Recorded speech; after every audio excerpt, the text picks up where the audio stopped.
The person who drives you absolutely crazy. The person who drives you absolutely dream. Actually your greatest benefactor. Welcome back to today's graphic analysis. To be completely honest with you, the content prepared for today carries an incredibly massive force. The theme we are going to dive into will utterly shatter your perception of daily frustrations, and indeed of reality itself. Are you ready for a major cognitive upgrade of the brain?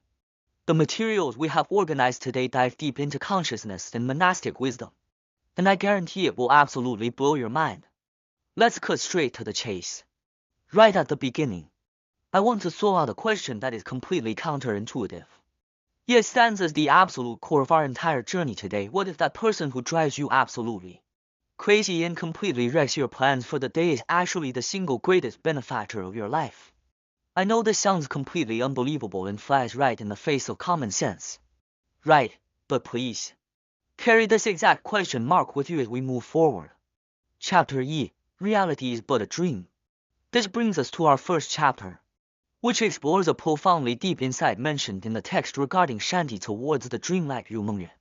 Did you know our consciousness is actually like a supercomputer? It takes our deeply embedded past life memories, mixes them with your intense cravings at this very present moment, throws in various habitual tendencies, and then your brain continuously weaves a brand new sense of reality for you. What is even more fatal is that we often blindly follow every jumping desire of the present moment. 1 second we want to do this, and the next second, the moment we see something else, our trajectory instantly mutates. We always assume this is real life, but in truth, there is absolutely no continuity between these fragments. This is completely a grand illusion pieced together by our own brains. Regarding this point, the material offers an exceptional contrast. Think about it. If we spend every day chasing only what we crave, for instance, because we love sweets so much, we gorge on high-calorie, high-sugar foods. What will this way of living, which completely surrenders to craving, ultimately do? It will slowly destroy our brain and immune system, triggering diseases like diabetes. Conversely, if you stop obsessing over whether food tastes good or bad, and instead live according to rules, eating when it's time to eat, and not touching a single bite when it's not time, you actually protect your health. Therefore, blindly indulging raw desires is, in essence, merely nurturing diseases of our body and mind. Chapter R, The Limits of Perception. Now that we understand how desires mislead us, let us move into Chapter R, The Limits of Perception. Here, you will discover that what we call seeing is believing might truly be nothing more than a delusion. This part is genuinely fascinating. Objective data straightforwardly proves one thing. The light our naked eyes can see and the sounds our ears can hear, what we call reality, amount to less than the tip of an iceberg within the universe's vast ocean of light waves and information. It occupies an extremely minute, microscopic fraction. The universe is filled with a sea of information, yet we receive almost none of it. So here is the key: our physical body is actually like a limiter, or a protective shield. The analysis mentions a shocking concept. If we were to be directly exposed to the ultimate truth of the universe right now, such as ultra-powerful X-rays, ultraviolet radiation, or the pure, majestic force of the Buddha Sambhogakai, our physical flesh bodies would be instantly vaporized into ash. In other words, the fact that we cannot see the full truth is actually because our current bodies are far too fragile. They must be limited for protection. Furthermore, scientific experiments perfectly validate this mystery of frequency. You might have heard of the Kladny plate resonance experiments, where sand is scattered on a metal plate. Did you know, only when certain specific, piercing, and extremely uncomfortable sound frequencies are played do those grains of sand instantly align into flawlessly perfect geometric patterns. This proves a profound truth: the frequencies that truly heal us and allow us to sublimate often sound completely uncomfortable at first, whereas the sounds that fall smoothly on our ears might not cure anything at all. Just like the old saying goes, good medicine tastes bitter. The antidotes that truly cure a disease are often accompanied by sensory discomfort. Chapter C, The Cost of Attachment. This brings us to Chapter C, The Cost of Attachment, which forces a massive reflection on the things we desperately defend in daily life. If you think about it closely, the source of our suffering, our ego, is exactly like a severely ill patient throwing a temper tantrum. Just because they dislike that a dose of medicine isn't as sweet as candy, they throw the life-saving remedy straight into the trash. We go around slapping labels on everything, treating challenges as bad things, and white-knuckling our comfortable comfort zones. The result, we are actually blocking our own growth, chasing away the very doctors who arrived to help us, and trapping ourselves in an endless loop of suffering. You can take a good look back at your own experiences. When someone completely unreasonably steps on your bottom line, or out of nowhere destroys the hard work you painstakingly prepared, what is your first immediate reaction? Isn't it instant rage? Wanting to scream at them? I want to ask everyone to deeply reflect on a question here: why are we always in such a desperate hurry to fight against the very forces that the universe sent precisely to heal our arrogance and attachment? Chapter 4: What is a true disciple's form?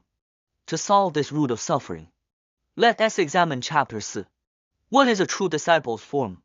To solve this root of suffering, let us examine Chapter 4. What is a true disciple's form? This is a concept that completely flips ordinary perception on its head. Here, we give a highly critical definition. The practitioner who truly possesses a disciple's form is completely devoid of worldly labels of right and wrong. They absolutely never feel that people around them are looking for trouble. Instead, they treat every single person who infuriates them, steps on their pain points, or destroys their belongings as a super helper who has actively arrived to clear their karmic debts. When you are putting effort into repentance, then someone happens to come along to grind you down and help clear your retributive karma. This is actually a flawlessly perfect process of purification. The material offers a super vivid analogy of a tree sapling. Suppose a sapling you planted with a heart full of joy is accidentally stepped on and ruined by someone. If you choose to drop your anger at that moment, stop blaming the other party, swallow that breath, and transform malice into kindness, did you know the laws of the universe will actually compensate you tenfold? In other words, if you can endure this test, create zero negative karma, and instead give rise to a heart of gratitude, what you ultimately gain will absolutely far exceed that single tree sapling you lost. This is quite literally the highest ROI investment in the entire universe. Right here lies a stunning, gold-tier gold phrase that completely commands us: see only the supreme virtues of sentient beings, never look at their faults. This means you eternally look only at the most excellent, magnificent parts of others, and absolutely never look at their mistakes. This analysis strongly recommends that everyone write this phrase on a small slip of paper and carry it in your pocket. Next time you encounter a moment that instantly makes you blow a fuse and snap your sanity, touch that piece of paper in your pocket. It can truly pull you out of the endless mire of complaining in a split second, transforming a deeply aggravating moment into the most profound self-evolution. Chapter 5: Milarepa's Extreme Cultivation. To help everyone feel just how powerful this shift in mindset truly is, let us enter our final chapter, Milarepa's Extreme Cultivation, and see how the greatest practitioner in history personally executed this law. Imagine these 3 steps: building a stone house completely bare-handed, tearing it down the absolute moment it is finished, and then carrying every single rock to another mountain to rebuild it all over again. This sounds like an absolute, incomprehensible torture, doesn't it? Yet this is exactly the historical reality of the trials Milarepa underwent under his guru's gate. The most incredible part is that Milarepa never once felt his master was torturing him. There is also the case of another great master, Angulimala, whose shortcut to enlightenment is downright jaw-dropping. Compared to those who might sit comfortably meditating for several lifetimes without making much progress, Angulimala chose a completely different path. Various emanations of the Buddha continuously appeared around him, applying the most extreme, harsh pressures and trials upon him. Yet, facing these extreme hardships, he chose 100% absolute surrender. He held not a shred of anger, uttered not a single word of complaint, and absolutely never blamed a soul. The result, in less than 10 years, all his obstacles were wiped completely clean, and he achieved total, ultimate liberation. This stands as a living proof that when we stop defending ourselves to protect the ego, the speed of our growth is completely beyond imagination. We have arrived at the conclusion of today's graphic analysis. Finally, I want to leave a highly challenging question for everyone. Next time you encounter someone who accidentally steps on your sapling or wrecks your perfect day, are you going to continue using a heart full of rage to defend your tiny comfort zone? Or are you already prepared to welcome this exact cosmic courier sent to crush your karmic obstacles with a heart of deep gratitude? I strongly recommend that everyone put that golden phrase into your pocket and go out to truly experience it. That ends our analysis for today. See you next time. Bye bye. This information was provided by the Buddha Society of Australia.